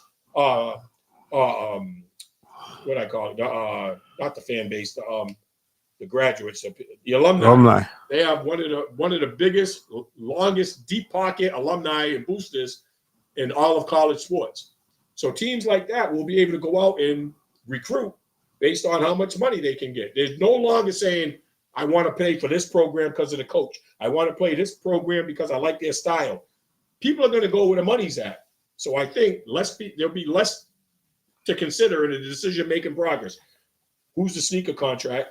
Because they're going to give me the most money in my NIL deal. And how much other NIL money will the school be able to secure for me? But you said that the Houston. I'm just going back. I don't mean you said that the Houstons won't be there. I think they will, because of what I was saying earlier. They might not have the top dollar, but they're going to have that crew. If the NIL deal comes to a certain point, yeah, where those guys will leave early, because them guys at Houston are going to stay 4 years. Exactly, Mike Kahn. That's the point I'm trying to bang home now, where instead of us seeing parity, where everybody in the top 20 is a good quality team, and 10 teams, like somebody like Houston, was able to go all the way up to like number 3. They were number 1 in the country. I think they were one of the top 4 seeds going into the tournament, right? Yeah, they were It's one going to be harder for teams like that to get that type of success when you just made their ability to recruit 10 times harder, because they're not going to have the NIL money that Michigan, North Carolina, Duke, Kentucky, the Kentuckys, Texas. They might get one blue chip player, but they won't get multiple players like those big schools. It doesn't matter what the canvas looks like if they're not given the bag, bro. Yeah. You're comparing apples and oranges, brother. We're talking about the big, deep pocket colleges who, for the sole purpose of how much money they can offer, will sway a high school kid's choice to go there just because it's more beneficial for him financially. Hey, here's a kicker in football and in basketball, probably. What school in the last 10, 15 years has the best color uniforms? The best. Nike. Who? Nike, yeah. And the other computer dude, who's the other guy with Phil Nike? There's one of the big computer people. I'm not sure about that, but Bill Gates, I think, or somebody like that. But somebody else is affiliated with Nike too, with Oregon too. It's not just Nike, but yeah. But look what Nike's doing for Oregon, and all of a sudden they're competing in football. It won't be long before basketball, because now they'll go out there and recruit the highest profile people out of go to Oregon. The Nike camps. Yeah. That's crazy. But I don't know. This NIL thing is gonna be very, very interesting. Have a cap, because I'd rather see more teams be competitive with each other, so that there's some type of mystery as to who's going to win. I don't want to look up at there's only 3 teams that are way better. There's 1, 2, and 3, and then there's a major drop off in quality because they just can't get the same amount of quality players that the top 3 can get. Because I want somebody like Kentucky's going to go out and get the top 3 NIL contracts all on one team, where everybody else is going to be lucky to get 1, possibly 2. The team with the most money will recruit the most blue chip players. That is true, Michael. Yeah, they can't we deal saw with that in football. Nick Saban, yeah, yep. Coach K, probably. Coach K. I don't know how much with Coach K, the but one and done program. He tried to get with it for the first. They criticized Kentucky for doing it all those years, but Kentucky had success. Now Duke was forced to get in where they fit in, and I know Coach K just didn't like that. Duke's an academic school. Yep. He feels like you're making fun of the academic environment that Duke creates, the education that you get. Now we're recruiting people just to go there for 1 year. You're devaluing the purpose of a college education. People are going to money. People are going there. Now, Mike Kahn, question for you, since we just talked about Overtime Elite. Are they going to have the same ability to offer money to people to go there as opposed to going to colleges? Because if people don't want nothing to do with the college game and they just want to go somewhere where they can make money, there are a lot of people going to the G League or the D. What is it?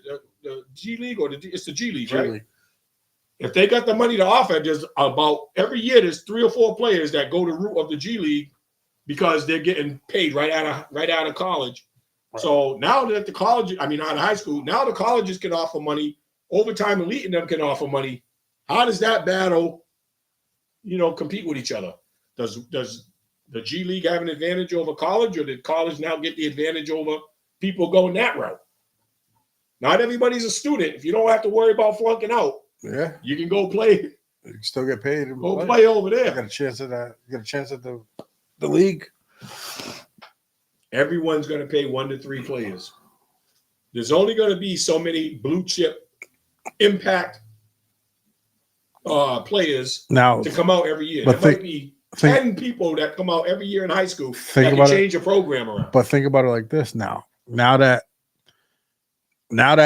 this deal is coming with the sneaker brands and all the other stuff, what does that do with the overseas players? Do we think that we're going to see more overseas players coming down into playing in the college rank? That's what I'm saying. Yeah, that's what I'm saying. Like, what does that do to the college game? Who's cares? But Coach K believe they might have been paying, everybody is. That's why we said everybody's kind of corrupt. But the way he did it was when you went to Duke back in the Christian Laettner, Grant Hill days, them guys stayed all 4 years or 3 out of the 4 years. There was no one and done. That wasn't the philosophy Coach K believed in. But he could no longer compete, just like Saban. He could no longer compete with the money that was out there. People were buying teams. The art of recruitment has gone out the door. Now, who's going to be the best recruiter? The one that can show up saying, I got an NIL deal worth $5 million just from Adidas or just from Nike. Coach Calipari is going to be relevant again. Exactly. All those guys. Coach Calipari was the man with that stuff. Depending on the talent, David Coach Thompson twins. Yeah, because they went that route. They went and played in the G League before they didn't they go 3 and 4? Well, they were in the top 5. Yeah, one went Arthur Thompson. They went back to back. Did they? Yeah, I know they were both in the top 5, but so that's going to be something we'll have to keep an eye on now. With college basketball practice starting next week, and if this NIL deal, like Derek was mentioned, I don't know yet. But if it's uncapped and it's unlimited, that's crazy. Watch how many more NIL deals come down the pike in the next month. Watch how much more money comes, and watch what it does to the recruiting class of next year's college athletes. Because the people that are – wait a minute, you can have NIL deals in high school, right? Yeah. But are these rules only open to college? It's an NCAA determination. Yeah, so the kids won't be able to get the huge, big NIL deals in high school because that's still regulated. But I think when the people are ready to choose their college destination, the NIL deals are going to they're going to be the sole factor in where people determine where they're going to go now. Paul, guys been getting money since when Shaq made that money, that movie Blue Chips, bro. Guys, college has been paying guys that people have been forever. Paying, Paul. But now it's they can do it like straws out of the window. We know that the corrupt college system's been paying people. Now they can do it legally. They were trying to at least give us the facade of we're trying to regulate it. We're trying to keep that out of college sports. My thing was people were leaving after 1 year to go chase the NBA money. Now they're making it worthwhile to stay in college. Yeah. Is it going to affect the integrity of the college game? What little integrity I'm going. And by integrity, I'm only talking about will people stay in college more or will they still be one and done? Is it become more? Is it just a business now? It's definitely. If that's the case, you might as well go play in the G League. It's definitely skip college altogether. It's definitely a business if you ask me. Now with all this money, because Mike Kahn says yes, it's become just a business now. That's what I mean. Like it's not being done for the right reasons. It's being done for financial gain. No longer is it in the best interest of the kid. Nobody's talking about the kid's education. Watch how less we hear now when somebody says the next Cooper Flag gets on there and says, I'm announcing I'm going to the University of Texas, they're not going to say because I like the academic program, No. that I like the coaching system. It's going to be they were able to give him the best. But yes, but we got that. All right, I'm done arguing. but not for nothing. Not for nothing is, and my point is, the top, let's say the top 15 high school players come out to go to college. There's I only know. 15 impact players that can change your program around. This is my point. How many of the schools are going to get? How many? But of this those is my thing. But them 15 guys before the NIL, the one and done, them 15 guys, at least 9 of them are only going to go and play their freshman year. Back then. Okay, I'm going to give you an example. And Mike Kahn, I'm particularly interested in your response to this. We'll never see what just happened for Rutgers basketball happen again. Because are they a big NIL school? No. But they just got 2 of the top 5 recruits to go there together because they wanted to play together. Yeah. And they want to build a program. What's his name? The guy that played for Cleveland. Ron Harper's son's one of them. Yeah. And another professional athlete. But they got 2 of the top. Mike Kahn, help me out. Who are the 2 players that went to Rutgers to play basketball? Rutgers is not a powerhouse in college basketball, but they went there because they want to get credit for building a program. They wanted to play together. And when I say we're sacrificing the integrity, you won't see kids make those type of choices no more because Rutgers doesn't have the most money to offer these kids. They can't compete with the Texases and the Michigans and the North Carolinas and the Dukes with NIL deals. But these kids went there for the right reason. We want to play together. And we want to win in college. We want to take the Rutgers program to new heights. There won't be any more good feel-good stories like that. But I know Ron Harper's son is one of them. He's the number 1. He's the next guy rated after Cooper Flag.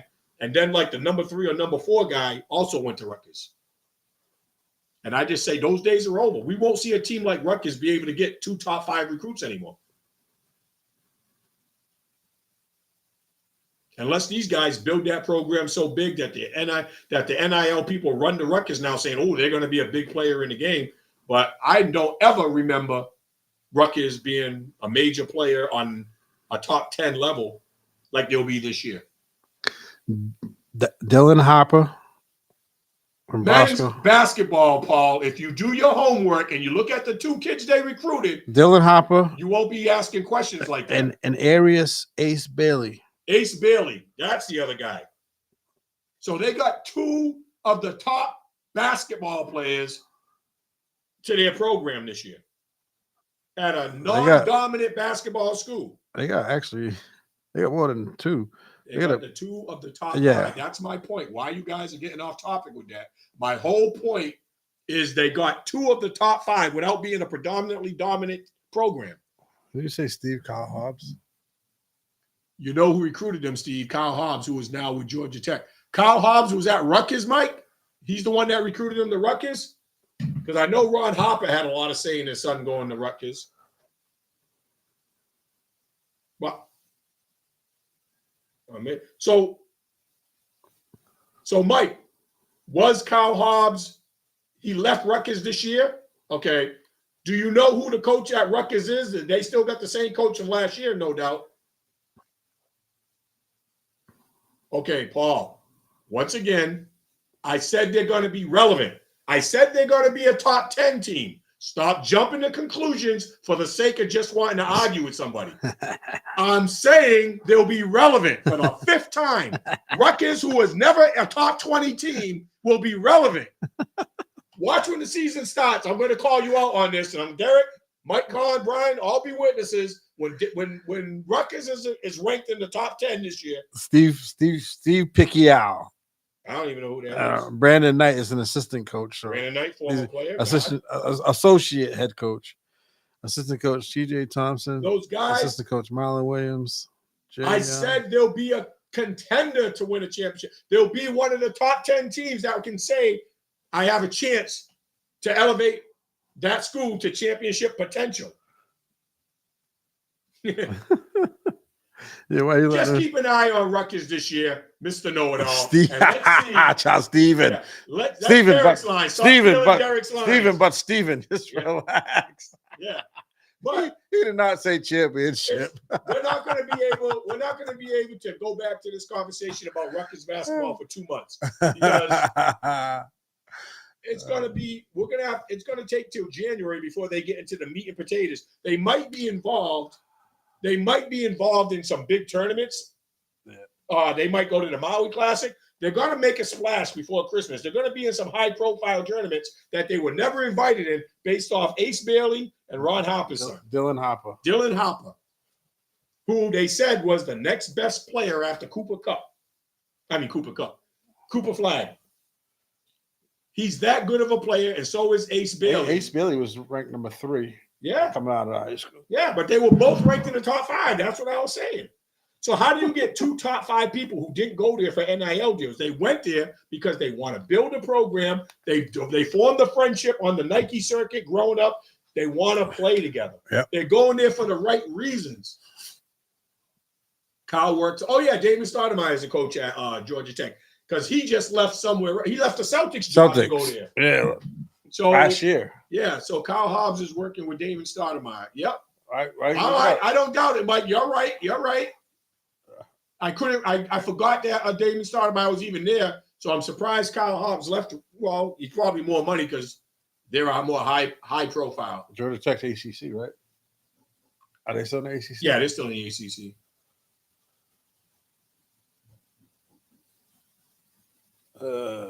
Paul, what difference does that make with me just saying that Rutgers will be a championship quality team that will be in the top 10? I did not say nothing about anybody's MVP last year. I'm talking about 2 high school kids that are going to play together in college and turn around a program that's not dominant. That's my only point.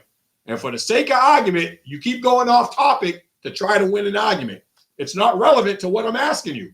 Stick to the topic and let's see how Rutgers does in basketball. I definitely will remind you of it when we get to like January and they start playing their conference games. Because if Rutgers has prepared for this, because you know what conference Rutgers is in now? The Big Ten. Did they go to the Big Ten? Yeah, they're there in football and basketball. I thought they were at the Big East though. No, they moved to the Big Ten. So now the Big Ten is going to have a high-profile conference that Rutgers will be able to showcase. Yes, thank you, Mike. They're in the Big Ten. Rutgers has been preparing to make a bigger impact by stepping up the competition they're playing. They're going to get better football recruits and better basketball recruits. We gotta save that for later. I'm not even gonna answer that because that has nothing to do with the questions that I'm answering, that I'm asking you right now. Hey, We're asking real specific topics, not topics that we talked about a million times last year. Maybe we'll revisit it when we're talking about NBA. We're talking about college basketball, the NIL deal, and how Rutgers is going to be competitive without having the big bag to go lure these NIL players. But I don't see something like that happening next year. Damon Stoudemire put one hell of a coaching staff together. Well, I can't say, but a lot of NBA experience. He got himself, Bonzi Wells, BJ Elder. Well, I like Kyle Hobbs going there because, as Mike Cobb knows, after Dave left UConn, Kyle Hobbs was their number 1 recruiter. Yeah. But when they had Kyle and Dave, they were both known for their strong ties in the Northeast for recruiting. Yeah. And when Dave got the job at Northeastern, UConn, Jim Calhoun went and recruited him back as an assistant and paid him more money because he couldn't go without his recruiting. Is that true or not true, Mike Kahn? I remember he left Marcus at Northeastern. He recruited Marcus Wills to Northeastern and left. College sports, and I don't believe the integrity's there because if a bigger deal comes down the road that you don't foresee, you can promise to recruits anything you want. And until these last couple of years where guys can now enter the transfer portal, kids were stuck when the coaches bailed on them. Yeah. That happened all the time. A coach could get fired, could get suspended, and they can go coach somewhere else right away. They don't have to honor their deal. I got 4 years left on my contract. I'm going to be coach at somewhere else now. Yep. The old school buys out their contract, and the kids who committed can't transfer unless they wanted to sit out a year. That's the whole reason transfer portal came about. That's giving the kids the same right to leave now if a coach leaves or if they're not happy somewhere without being penalized. You always had to sit out a year. Yeah, I knew Mike would know that. But Dave was so happy to get the coaching job at Northeastern. He got a chance to be his own man. Yep. But the old big powerhouse UConn came back saying, you're more valuable to us as our number one assistant who's tops in recruiting. And Dave and Kyle Hobbs were on the same staff under Coach Calhoun. And we're surprised that Kyle Hobbs is still out there recruiting heavily. That's what he's been known to do. So he's the one that recruited those guys to Rutgers, but now he's moved on to Georgia Tech because that's a better opportunity for him, higher profile in the ACC. But don't sleep on Rutgers because Rutgers is now, like I said, a Big Ten team. So now they got to play Michigan, Michigan State, Indiana, Illinois. They're going to be on TV. They're going to be getting a lot more TV time. They have to be able to compete with those big boys. They sold these two recruits on the back that we're going to the Big Ten Conference. You're going to play against top competition. You're going to start right away. You're going to get the chance to play together. If you can compete well against that type of competition in the Big Ten, people are going to have to take notice. Now your stock goes up, not only NIL, but for going to the NBA. Yep. So, and they'll get I'm telling you, that's huge for a program like Rutgers, who hasn't been a powerhouse. I can't remember the last time Rutgers made the NCAA tournament field, never mind crack the top 25 like they will this year. You think that with these two guys are going to crack the top 25? Yeah. There'll be a ranked team. But we'll see what happens. But you know, that this whole conversation started with the NIL deal and it matriculated into and honestly, we wasn't even done talking about the college football because there was one more game I wanted to bring up. What was it? The Colorado Kansas State game. That's coming up this week. That is this week.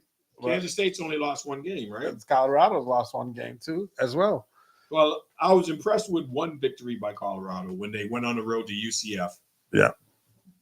But I believe they're playing in Colorado. But I don't want to bring it back. But I'm trying to look it up right now because they must be playing at night because they got all the early games on first.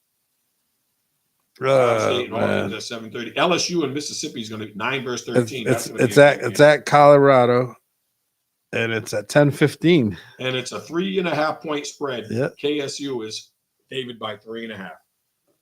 55 and a half for the over. Rutgers, Paul. Rutgers. Not the Cowboys. The Red Knights. So, how do you see that game playing down? That Colorado game with KSU? I don't know. KSU is still ranked 18, and Colorado's not ranked. Yeah, it's only a 3.5 spread because it's in Colorado. Now, what I do like is, didn't Colorado just come off a bye week? Yes. Okay, you know who they're getting back this week? Yes. Shiloh Sanders, who has been hurt since game 1. He had a broken wrist. That dude was lighting people up. Noah Fernandez went to Rutgers. Yep. He went to a lot of schools. Yeah. I can name like 5, maybe 6. Rutgers, UMass Amherst. He went out west first. Wichita State. Wichita State. But that's a lot of eligibility between him and Bryson. They made their rounds. Bryson, I think, been to more schools. I just know they both, they got their feel. Bryson's at Oklahoma this year. Yeah. They both been blessed to play at some big name schools. Yeah. But I don't know if Noah still got eligibility. Is he still there? He went there last year. No, I don't think so. But he played 2 years at Wichita. Then he transferred to UMass, and then he transferred to Rutgers. So I don't know. But because of the COVID, he might have gotten an extra year, like a 5th year, because. Yeah, but I think he used it already.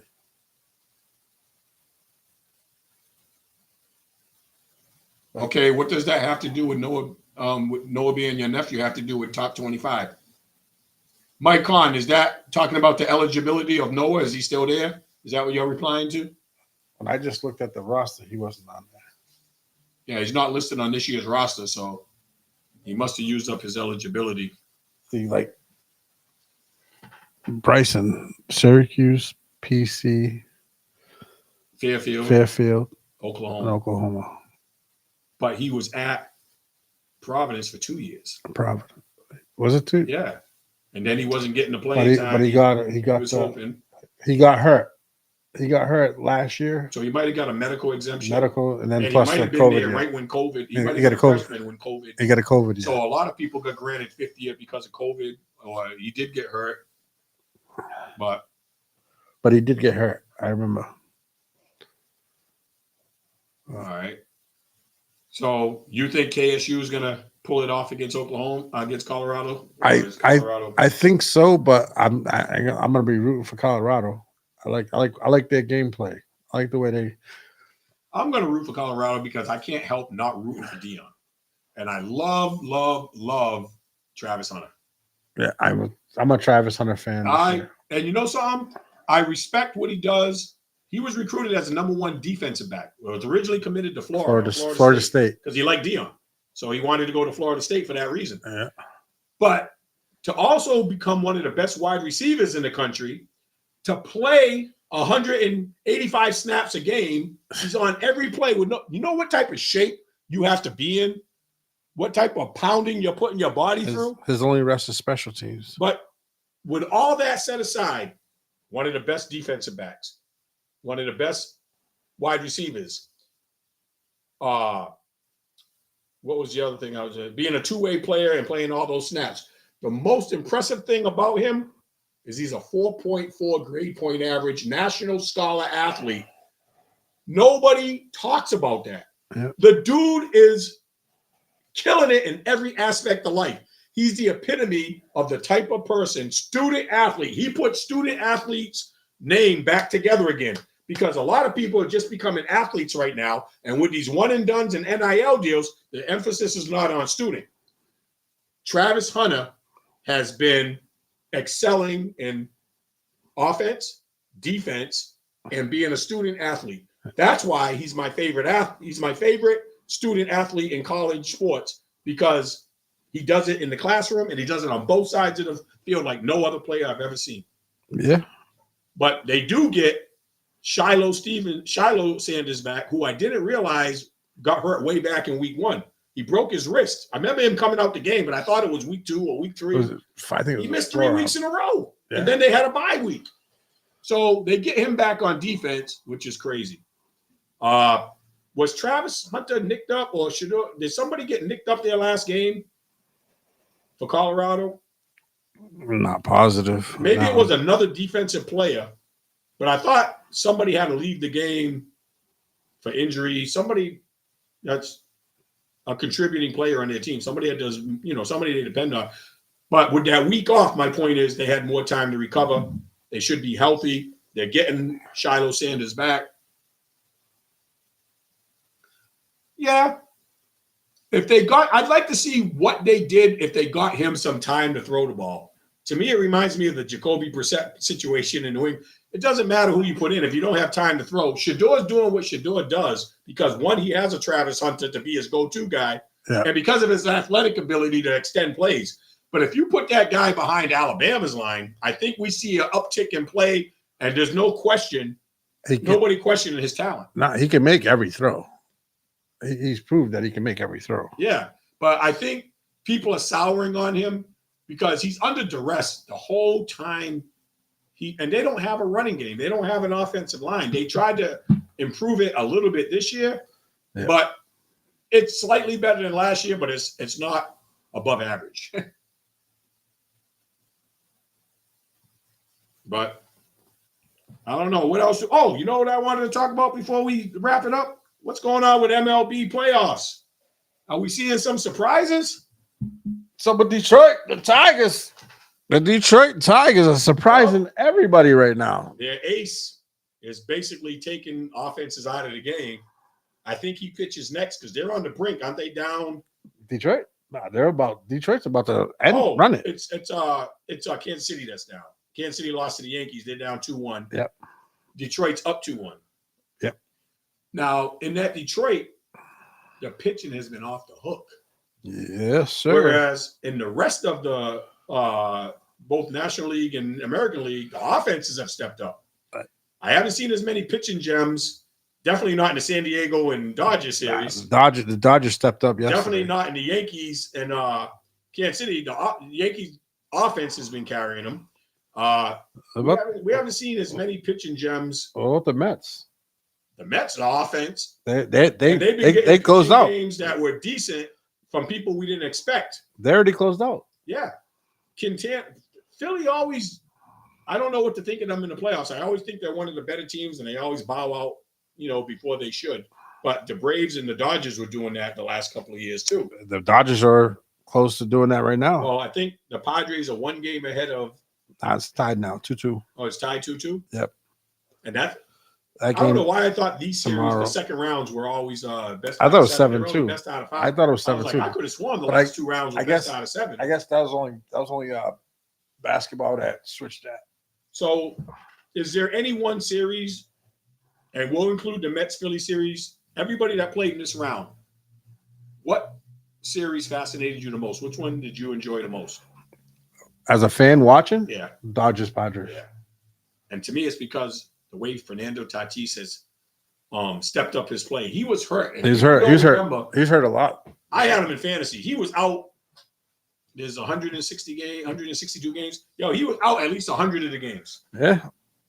And he's the type of 5'2" player that can run, hit for power, hit for average. He's one of the showstopper talents, but people won't recognize it because he's in San Diego instead of LA.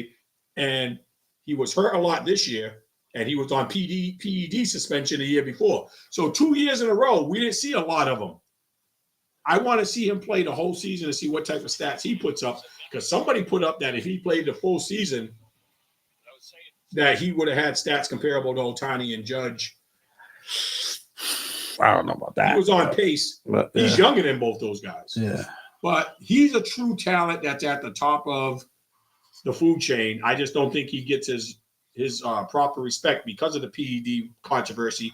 He was suspended for like 100 games 2 years ago. This year, he played like the first 30 games, and he was out for 30 games. Then he was out for 100 games. Then he came back for the last 30 games. He's just rounding back into playing shape, and now we're reaping the rewards of this is the type of talent that he has. But Profile has been amazing too. All year, he's an MVP candidate. Jurickson Profile was at one time the number 1 ranked player when he was in the Rangers farm system. Yep. Then they gave up on him. He bounced around to a few teams, and now he's with the Padres. He's having an incredible year. The one thing I think is going to hurt the Padres in the long run is Musgrove going down. Yeah. That's He definitely was hurt. pitching great. That's And definitely gonna hurt. all of a sudden, bang, injury pops up at the wrong time, and one of their aces who you could rely on is gone. That's gonna hurt. You don't have somebody else to try to hold back those powerful bats of the Dodgers or, whatever other team they may play in the next round. That's a tough pill to swallow. But Matter of fact, who's pitching tomorrow? I'm very surprised at the Tigers. They kind of remind me of the Orioles the last couple of years. They drafted well. They were beat on for years and years and years. I don't know if they just changed their general managers, but their philosophy in drafting, they never went out and got big free agents, but they drafted for like the last 5 years. Their farm system has become good, and now they're elevating. Now these guys are making it to the big leagues. And their pitcher, Tariq Skubal, he's lights out. He's nasty. He's lights out. But they got somebody else that's their number 2 that's pitching well too. Every game Detroit's been in, they've gotten great pitching. Yeah. Now Cleveland, I thought their offense was better than Detroit's. And I thought if they got to the 7th inning, the game's over because they got the best setup man and the best closer in baseball this year. So if you get to that setup guy in the 7th and 8th innings, and then you go to the closer Clace at the end, if you're not winning by the 7th inning, forget it. Them guys, they had the most holds and the most non-blown saves in the league. But yet Detroit's out pitching them, not even giving them a chance to use that bullpen because Detroit's beating them. It's the middle of the 6-2-2 right now. Detroit and Cleveland? Yeah. So we're right at that point. Right at that point. If nobody scores, they're going to get to that bullpen. And then I say Cleveland has the best chance to pull out victory because it's going to be hard for them to score against those two guys. They haven't been overused. Detroit hit a walk-off home run if I'm not in one of these games as well. If I'm not mistaken. Let me see. Correct, Paul. The Mets and the Padres had similar stories. because I don't know how you're saying they were below 500. I remember the Padres being 11 games below 500 at one point this year, and then they went on a streak and started winning. And ironically, that's coinciding with the return of Mr. Tatis. But the Mets, I take nothing away from them. They're reminding me of the Miracle Mets now because they were backing their way into the playoffs the last 2 weeks of the last game of the season. Last 2 games of the season, they had a split with Atlanta. Atlanta. Yeah, they had to win the doubleheader and split that, but they had to win the game before that too. Yeah, if one of them teams got swept, they were out. Yep. And they ended up splitting. But they were creeping to the finish line the last 2 weeks of the season. Game two, your boy Clace gave up a 3-run bomb to lose the game. Yeah, against which is Detroit. rare. Yeah. Carpenter hit a 3-run homer. Not the guy you expect. He probably figured he could overpower him. Carpenter wasn't the guy that he thought would beat him. And Clace had hardly any blown saves this year. Like that was just, hey, right place, right time. Because if you play the percentages, I'm betting on Clace more times than I'm betting on Carpenter winning that showdown. If Clace comes up against him today, I expect Clace to put him away. But who do you predicting to advance out of these If I had it my way, I would go Detroit, Yankees. So Detroit and Yankees in the next round, and who are the Mets who's gonna come out of that? San Diego and Dodgers. You think the Dodgers have the pitching? They got the offense. They got to face Yu Darvish. Yu Darvish already beat them I think have to face Musgrove now. But this is my thing is that they seen Darvish once within the last few days, and I'm sure he's not going to be a 5 days rest, so he's not going to be fresh. And that Dodgers lineup is crazy, bro. So you're going with the Dodgers and Mets, and you're saying the Dodgers will dispose of the Mets, so they'll be the National League representative. Do you think the Yankees pull it out? I think everything's in their favor right now. Their Achilles heel, the Astros are gone. But Detroit, I don't know. Detroit's playing well, and Kansas City's playing well. I don't know. But I don't know if they have the experience to stand up under that pressure and in that spotlight to take out the Yankees. The Yankees just need the pitching. Their offense. Their big bat. Judge has not helped them in the playoffs. I'm saying their big bat hasn't done nothing. He's eventually going to contribute. When that new series starts, nobody will think about what he did in this last series because they because he ain't done nothing. Now, if they lost, the press would be all over. Oh yeah. It would have been like the Cowboys story. What's the point of having a great season? You don't produce in the playoffs. That's what would have been the narrative. Yeah. But it's still not over though. It's not over. They're still gonna win, and he still has a chance to be a big factor in this last game or two. The only thing is, I don't know if I could see KC going into New York and taking this game and then coming back to win again. I'm going with the Yankees, but I'm going to go with the Padres. That's not a bad pick. The Padres are playing and it's well. so hard. I feel like we're splitting hairs between the Dodgers. But whoever wins that series is going to win it all. It's not like they're beating up on each other. It's only a 5-game series. I think they'll win it all, whoever wins that series. But the Mets, I think, are playing on adrenaline and, they're playing good at the right time, but they're not the better overall team than either San Diego or the Dodgers. Same thing in the American League. The Yankees are the better overall team. The other teams are playing well. Yeah. But I think we'll probably see a Yankee Dodger, which will be great for TV rankings. But we could possibly see a Yankees Padres. So let's wrap this up. Talking about the comedy show, bro. All right. So that's going to wrap up today's show. Me and Derek riding solo. Charlie could not take the embarrassment of the way his Patriots were playing. Mag couldn't take the way his Cowboys were playing. Yeah. Only me and Derek here. But Mag didn't want to come. Cowboys win this week against your Lions. I think we'll see Mr. Mag right here. No. Yeah. You don't think so? I hope we see him right here wearing a Detroit jersey. All right. But before we get to this weekend's games, I want to remind everybody that comedy show tomorrow night, which is our cancer benefit. We'd like to see everybody come out and support. We've got an all-female lineup headlined by GL Douglas, who hasn't been to this area yet.